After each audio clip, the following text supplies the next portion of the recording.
at naghihingalo. Ang lapis na ginamit sa kwento nating naudlot. Bawat buklat ng aklat binabalikan, mga liham na ang laman, ligayang dala, ikaw lang ang may akda. Sa lahat ng pahinang sinulat ng tadhana, ikaw at ikaw pa rin. Ang yugtong paulit-ulit kong babalik-balikan. Sigaw ay ikaw pa rin. Patuloy kong panghawakan ang iyong mga salitang hindi na nakikita sa tingin ng iyong mga mata. Ngunit kung sarado na ang puso sa nadarama, pwede bang isipin mo kung bakit tayo nagsimula?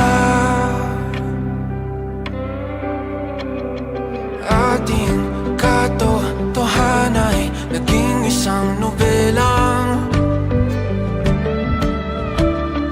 winakasan ng pagdududang di na nalabanan.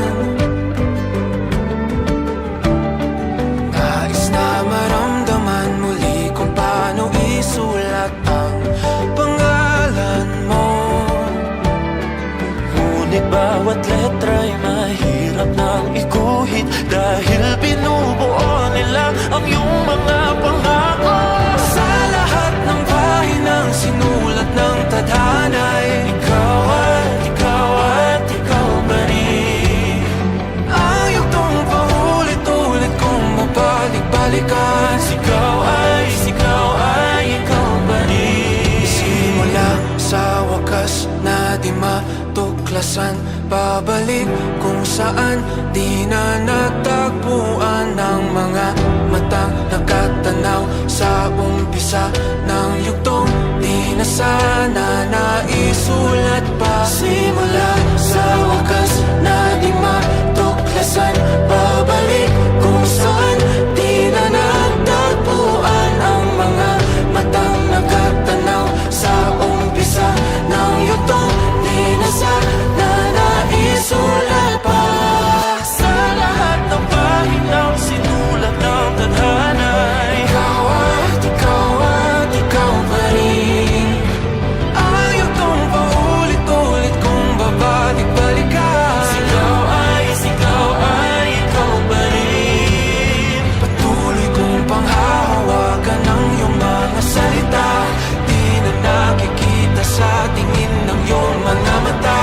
Ngunit kung sarado na ang puso sa nadarama, pwede bang isipin mo kung bakit tayo nagsimula?